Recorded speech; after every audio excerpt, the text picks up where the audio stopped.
అస్మద్గురుభ్యో నమః. శ్రీమతే రామానుజాయ నమః.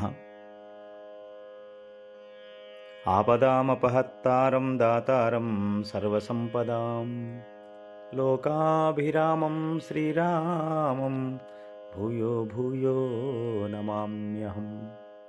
నీళాతుంగస్తనగిరితటీ సుప్తముద్బోధ్య కృష్ణం పారార్థ్యం స్వం శృతిశతశిరసిద్ధమధ్యాపయంతి సోచ్ఛిష్టాయాం సజనిగళితం యాబలాత్కృత్య భుంక్తే గోదా తస్యై నమ ఇదమిదం భూయ ఏవాస్తు భూయః.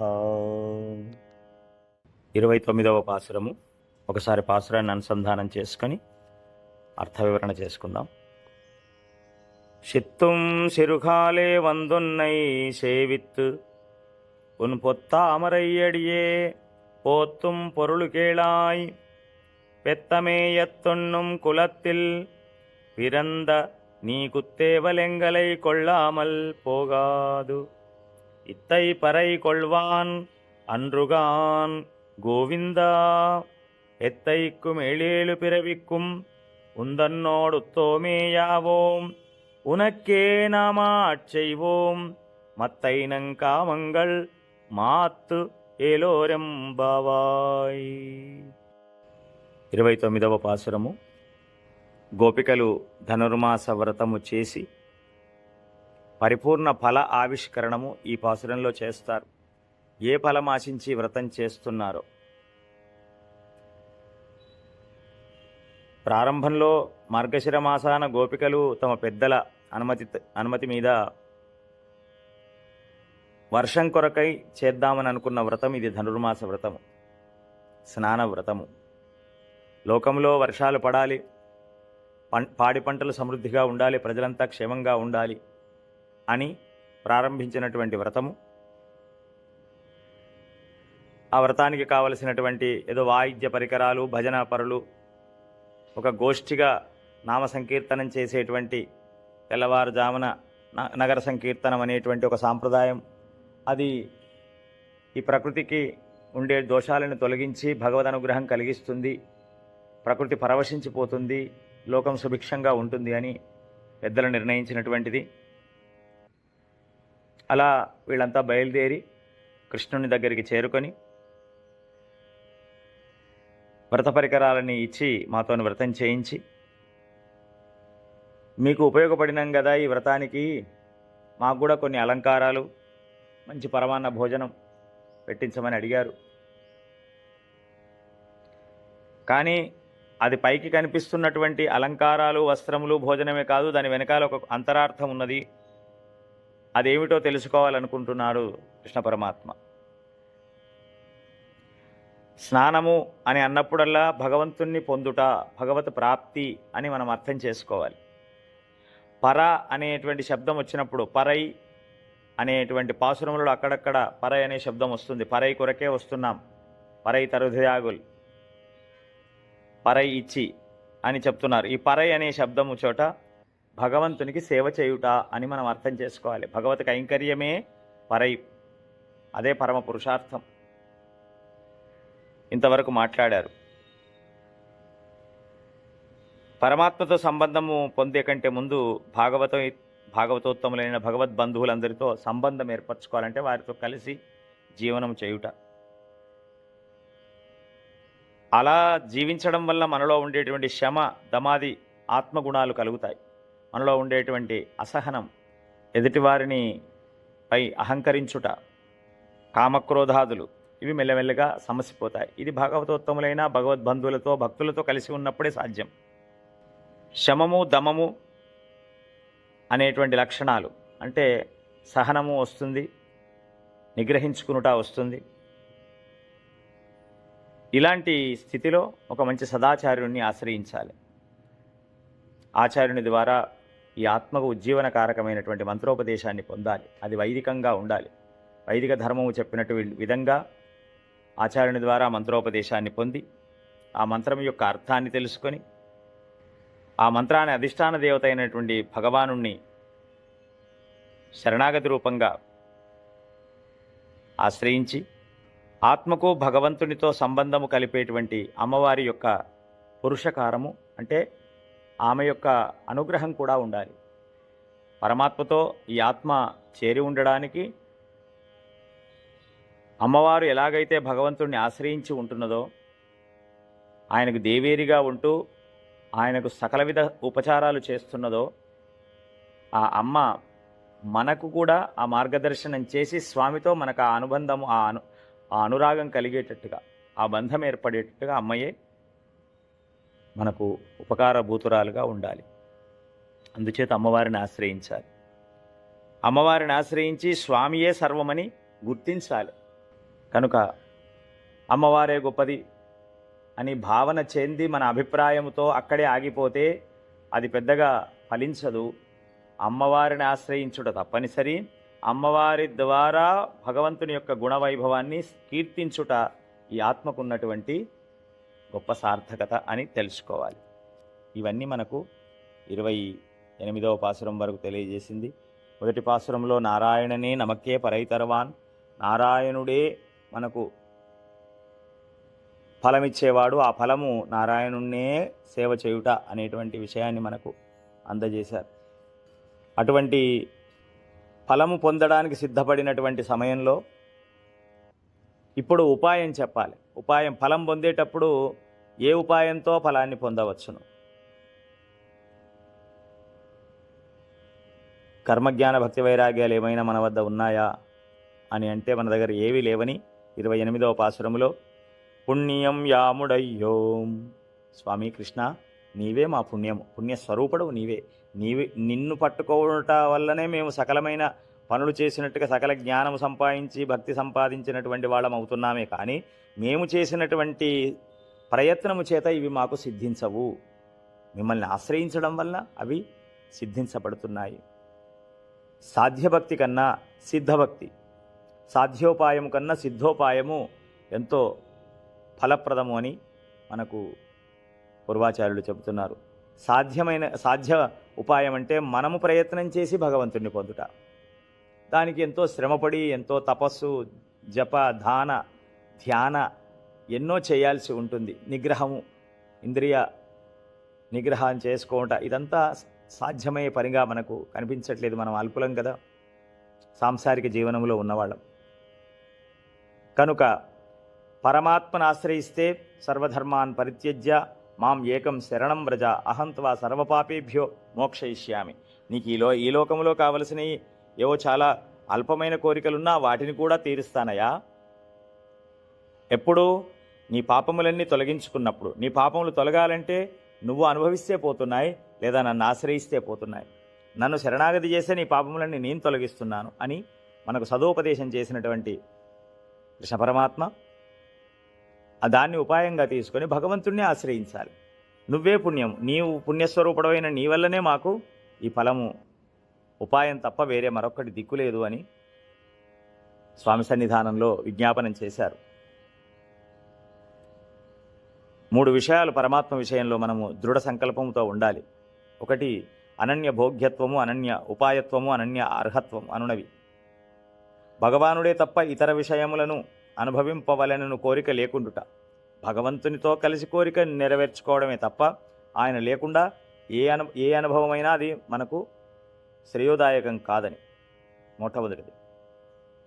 భగవానుని పొందుటకు భగవానుడి తప్ప వేరే ఉపాయం లేదు. పరమాత్మ అనుగ్రహాన్ని పొందాలంటే ఏదో తపస్సు చేసో, యజ్ఞము చేసో, దానము చేసో భగవద్ అనుగ్రహం కలుగుట చాలా దుర్లభము, చాలా స్వల్పం ఫలం.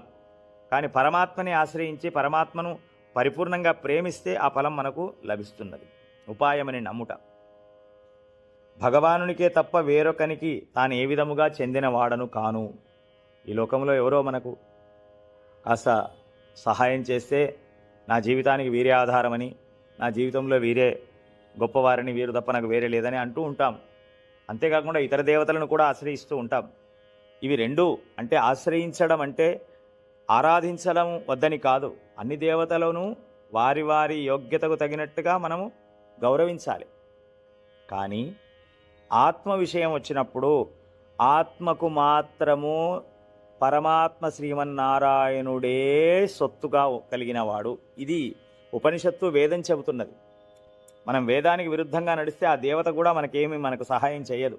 వేద విరుద్ధంగా నడిస్తే ఏ దేవత కూడా మనకు సహాయం చేయరు. వేదానికి అనుగుణంగా నడవాలి. కనుక దేవతలందరూ వేదాన్ని ముందు పెట్టుకొని నడిచేవాళ్ళు. ఆ ఏ దేవతకైనా వేదము లేకుండా ఒక్క మాట ఒక పని చేయడానికి వీల్లేదు. వాళ్ళు అంతగా నియమంగా ఉంటారు. మనము అలాగే ఉంటే వాళ్ళకు సంతోషం. ఈ దేవత గొప్ప, ఆ దేవత గొప్ప అని ఒక దేవతను చిన్నపరుస్తూ ఇంకో దేవతకు వెళితే మనకి ఎక్కడా ఫలితం లభించదు. నిరర్థకమైనటువంటి శ్రమ అవుతుంది. అందుచేత దేవతలందరినీ గౌరవిస్తూనే, ఈ లోకంలో ఉండే మనుషులందరినీ గౌరవిస్తూనే, సర్వము అనేది ఎవరికి ఇవ్వకుండా నాకు సర్వము వీరే అనే భావన ఒక్కటి పక్కన పెట్టి మనం అన్ని విధాల కైంకర్యాలు సేవ చేయాలి, ఆరాధించాలి, పూజించాలి. కానీ ఈ ఆత్మ అనేటువంటిది ఉన్నది, నాకొక ఆత్మ ఉంది, దానికి ఒక గొప్పతనం ఉన్నది అని అనుకున్నప్పుడు ఈ ఆత్మ పూర్ణంగా నారాయణునికే చెందినది అని అనాలి. అంటేనే ధర్మము, అదే వేదం.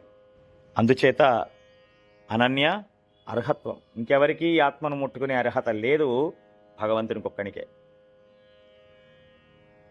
ఆ విధంగా పరమాత్మను పట్టుకోవాలి అంటే నా దగ్గర ఉన్న ఉపాయము ఆయనే పాదాలు పట్టుకోవడమే ఉపాయం. ఆయనను అనుభవించాలంటే ఆయన పాదాలే పట్టుకోవాలి, ఆయనతోనే కలిసి భోగాన్ని అనుభవించాలి. ఇది మనకు విషదమవుతున్నది ఈ ధనుర్మాస వ్రతంలో.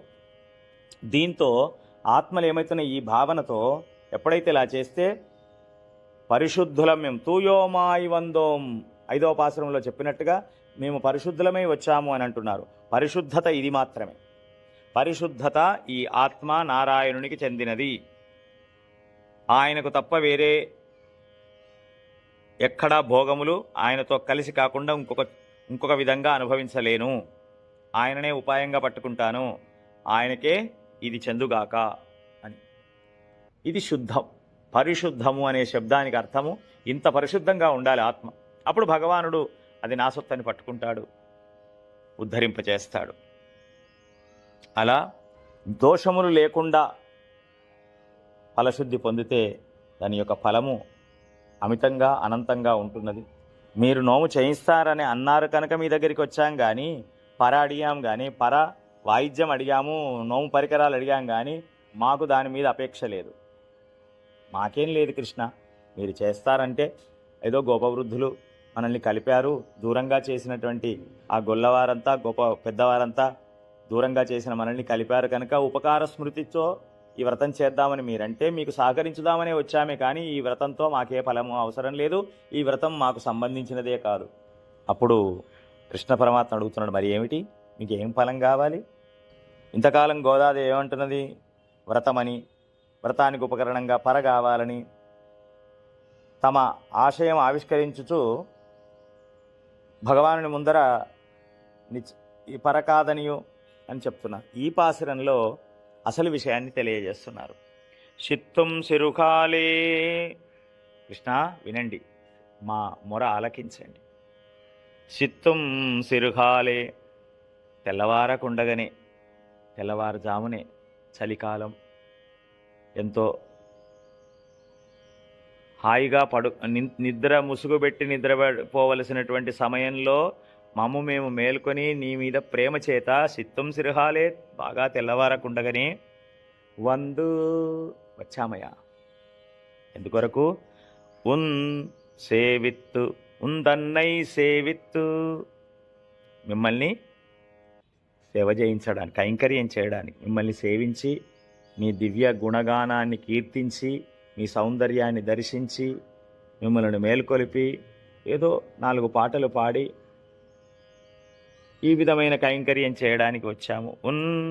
పొత్తామరయ్యడియే, మేము చేయాల్సినటువంటి మొట్టమొదటి బంగారు తామరల వంటి మీ దివ్యమైనటువంటి శ్రీచరణములు మీ పాదములకు అడియే పోత్తుం, మేము తెల్లవారుజామున లేచి మీ దగ్గరికి వచ్చి మిమ్మల్ని సేవించి, అంటే మిమ్మల్ని దర్శించుకొని మీ నేత్ర సౌందర్యము, మీ విశాల వక్షస్థల సౌందర్యము, మీ భుజాల సౌందర్యం, మీ శరీర సౌందర్యాన్ని సేవించుకొని, ఈ సౌందర్యం మమ్మల్ని ఏం చేసింది, మీ పాదాల మీద పడేసింది స్వామి.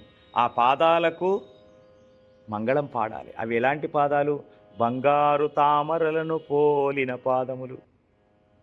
పోత్తుం పొంతామరై పొత్తుం పొత్తామరై అంటే బంగారు తామరలను పోలినటువంటి అడియే ఆ శ్రీపాదములకే ఓత్తుం మంగళాశాసనం చేయుటకు పొరుల్, అదే మా ప్రయోజనం, దాని కొరకే వచ్చాం. కేళాయి వీళ్ళు ఇలా మాట్లాడుతుంటే కృష్ణ పరమాత్మ పరవశమైపోతూ ఆనంద పరవశుడవుతూ వాళ్ళని చూస్తూ ఉన్నాడు, మైమరిచిపోతున్నాడు. అప్పుడు గోదాదేవి గోపికలంతా అంటున్నారు, కేళాయ్ వింటున్నావా? నీ భోగం నువ్వే అనుభవిస్తున్నావా? మేమనే మాటలు ఏమైనా వింటున్నారా మీరు? కృష్ణ వినండి. పెత్తమేయత్తన్నం కులత్తిల్ పిరందు, మేమెక్కడో నారాయణుడి సన్నిధానానికి వెళ్ళలేదు నాయన కృష్ణ, ఎక్కడో దివ్యమైన గొప్ప దేవుడి దగ్గరికి వెళ్ళలే. మా కొరకై పెత్తమేయత్తన్నం కులత్తిల్ పిరందు, పశువులను మేపి ఉన్నుం జీవించు అంటే పశువులను మేపుతూ అడవికి వెళ్ళి అక్కడే ఉండి అడవిలోనే భుజించేటువంటి వాడు.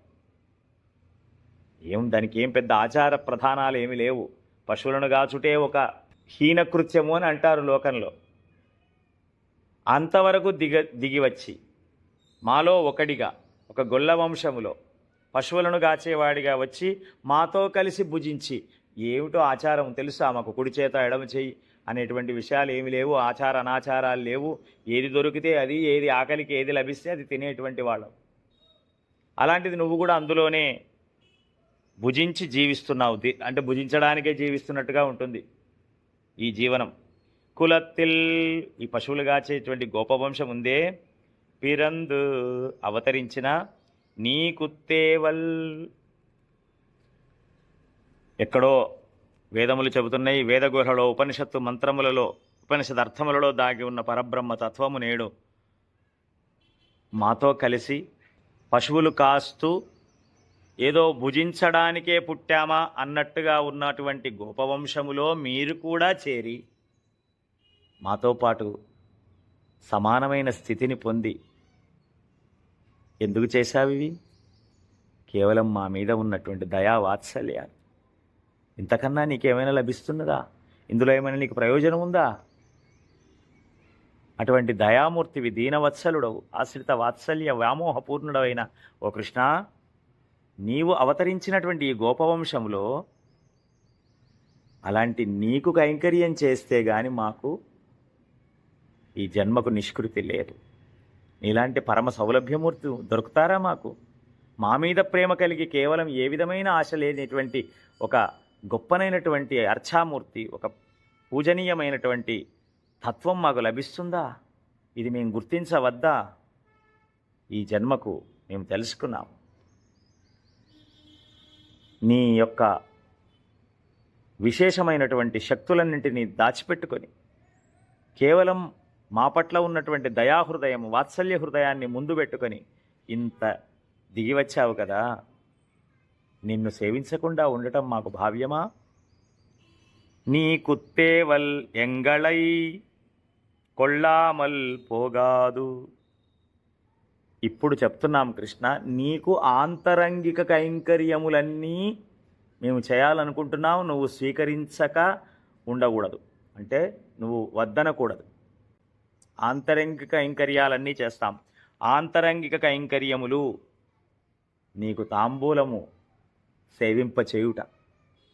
లక్ష్మీ అమ్మవారు ఎలాగైతే చేతులకు తాంబూలము చిలకలు కట్టి మీకు అందిస్తుందో అలాగా మేము చెయ్యాలి. అమ్మవారు ఎలాంటి పాద సంవాహనం చేస్తున్నదో అది మేము చేయాలి. ఆదిశేషుడు ఎలాగా నిన్ను పరుపుగా, కూచుంటే సింహాసనంగా, నిలబడితే గొడుగుగా, నడిస్తే పాదరక్షలుగా సర్వవిధ కైంకర్యాలు చేస్తున్నాడే, మీకు దగ్గరగా ఆ కైంకర్యాలన్నీ మాతో చేయించుకోవాలి మీరు. ఇంకా మీకు ఏదైనా మంచి తీర్థం కావాలంటే మమ్మల్నే పిలవాలి. మీరు బయటకు వెళ్ళాలంటే ఒక మంచి కండువా భుజం మీద వేసుకోవాలంటే నన్నే పిలవాలి, మమ్మల్నే పిలవాలి. అది మేమే అందించాలి మీకు. ఇది కాదు, అమ్మ మీకు తాంబూలం చిట్టి మీరు తాంబూలం వేసుకుంటే అది మీరు ఎక్కడ ఉమ్మివేయాలని చూస్తూ ఉంటే మేమే బంగారు పాత్ర తాంబూల పాత్ర తెస్తే అందులోనే మీరు నిస్సీవనం చేయాలి.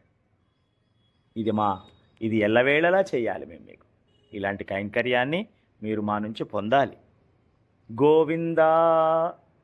మళ్ళొకసారి నిన్నటి పాసురంలో గోవిందా, ఈ పాసురంలో గోవిందా.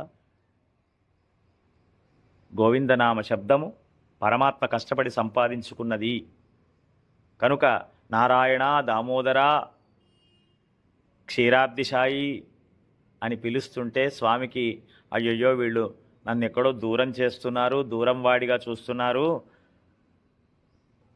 నేను వీళ్ళ కొరకు ఇంత దిగి వచ్చి ఇన్ని కష్టపడుతున్నా నన్ను గుర్తించట్లేదే, నా శ్రమను గుర్తించట్లేదే మనసులో ఉందట భగవానుడికి, కృష్ణ పరమాత్మకి. అందుచేత స్వామి ఇంతవరకు మేము అలాంటి పెద్ద పేర్లతోని పిలిచినామని నువ్వు తప్పుగా భావించవద్దు. గోవిందా. ఇప్పుడు మళ్ళొకసారి పిలుస్తున్నాం స్వామి, నువ్వు కష్టపడి సంపాదించుకున్నటువంటి గోవింద నామం. 7 రోజులు గోవర్ధన పర్వతాన్ని ఎత్తి పశువులను, గోపాలులను, గోపవంశం అందరినీ కాపాడినటువంటి వాత్సల్యమూర్తివి.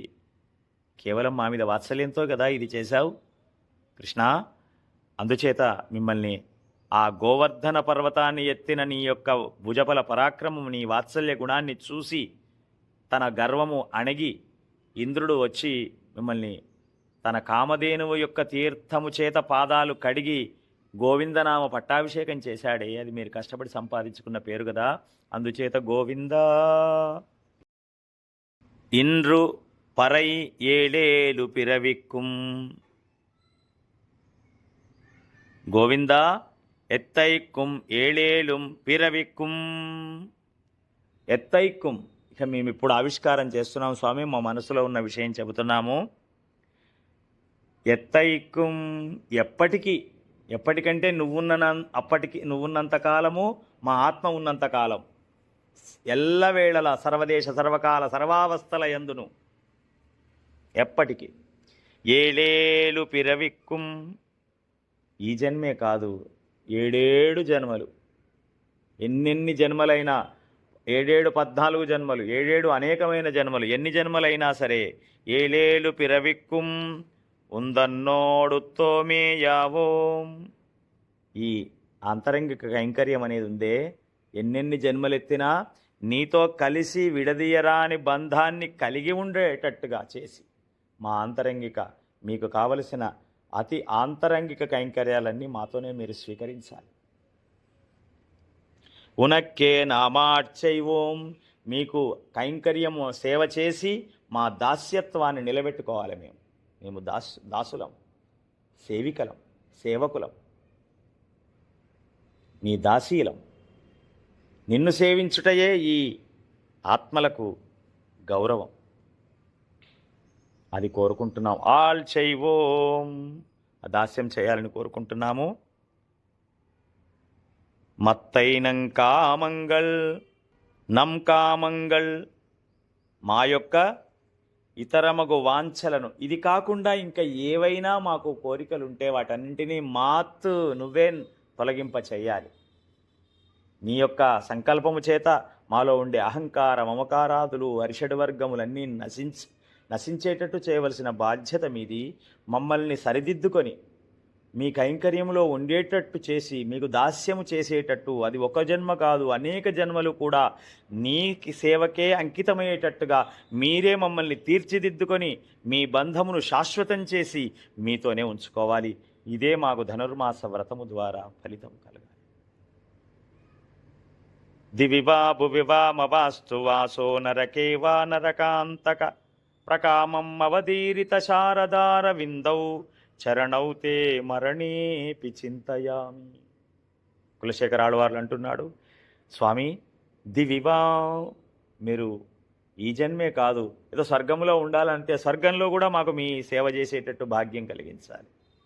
భువివా, లేదు మళ్ళీ ఇక్కడే పుట్టించాలనుకుంటే ఇక్కడైనా సరే మీ సేవ చేసేటువంటి భాగ్యాన్ని మాకు కలిగించండి. మీ సేవకులుగా ఉండేటట్టు, మీకు దాసులుగా ఉండేటట్టు, మీతో బంధము విడదీయరాని బంధం ఉండేటట్టుగా మాకు అనుగ్రహించాలి. అది మీరే చేసుకోవాలి.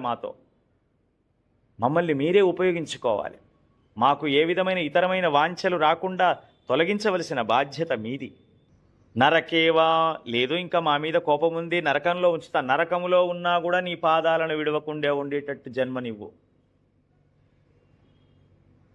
అవధీరిత శారదార విందవు, నీ పాదముల మీద ఏమాత్రము ప్రేమ తగ్గకుండా నిరంతరము నీ పాద కైంకర్యము, నీకు ఆంతరంగిక కైంకర్యము చేసే విధంగా మాకు అనుగ్రహించు.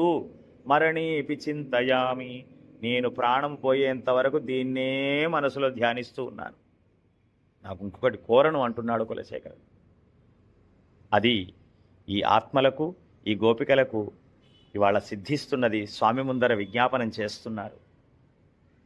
ఒక ప్రహ్లాదుని వలె రాక్షసునిగా పుట్టిస్తావా, రాక్షస జాతులు ఒక ప్రహ్లాదుని వలె, ఒక కిరాతునిగా పుట్టిస్తావా, ఒక గుహుని వలె, ఒక బోయవాడిగా, ఒక ఎరకల వనితగా పుట్టిస్తావా, శబరి వలె, ఒక పక్షిగా పుట్టిస్తావా, జటాయు వలె, ఒక జంతువుగా పుట్టిస్తావా, గజేంద్రుని వలె, ఒక ద్రౌపది వలె.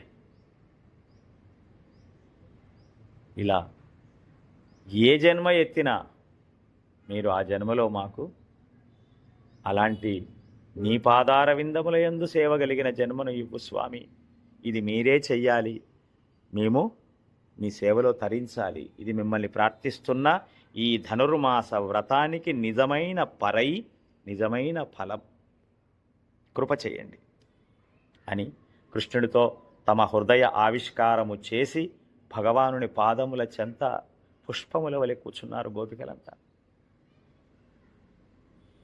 అలాంటి మన ఇంటిలో వేంచేసి ఉన్న భగవంతుని ముందు లేదా ఆలయంలో వేంచేసిన భగవత్ సన్నిధానములో వెళ్ళి చక్కగా ఆయనకు నచ్చిన విధమైనటువంటి అలంకరణ చేసుకొని, అలంకరణ బాహ్య అలంకరణములు కాదు, మనలో అహింస, శాంతము, సహనము, ధైర్యము, దుఃఖములను ఎదుర్కొనే ధైర్యాన్ని, సుఖము కలిగితే లొంగి ఉండేటువంటి వినయాన్ని పెద్దల అనుగ్రహం చేత పొంది ఒక గొప్పనైనటువంటి శుద్ధమైన దేహము, శుద్ధమైనటువంటి ఆత్మను పుష్పాల సజ్జ, ఒక గంప నిండా పుష్పాలు పెట్టుకొని వెళితే ఎలా ఉంటుందో ఈ దేహము, ఇందులో ఉన్న ఆత్మ పూల గంప వలె భగవానుణ్ణి చేరి ఆ పాదములను అర్చించినాడు కదా. ఈ మానవ జన్మ చరితార్థం అవుతున్నది. అది పెద్దలు చెప్పినటువంటి మాటల ప్రభావము చేత, ఆచార్యుడు చేసిన మంత్ర ప్రభావము చేత, భాగవతోత్తములైన భక్తులతో కలిసి జీవించిన కారణము చేత సిద్ధిస్తున్నది. ఇదే మనకు రక్షకముగా ఉంటున్నది.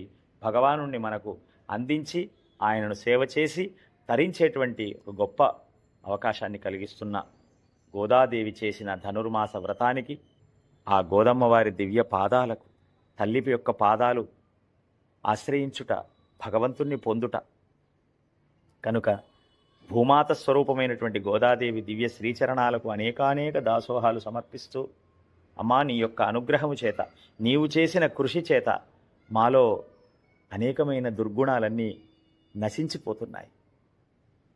సత్సాంగత్యం చేసే అవకాశం కలిగింది. 30 రోజులుగా అందరితో కలిసి భగవంతుణ్ణి సేవించే ఒక గొప్ప వ్రతంలో చేరే సౌకర్యం లభించినది. ఇది నీ యొక్క దయ, నీ వాత్సల్యమే కారణము. కనుక మీ పాదములకు దీర్ఘశరణాగతి చేస్తూ మీరు చెప్పినటువంటి ప్రతి మాటను జీవితంలో ఎంతో కొంత అనుభవిస్తూ ముందుకు వెళతామని మేము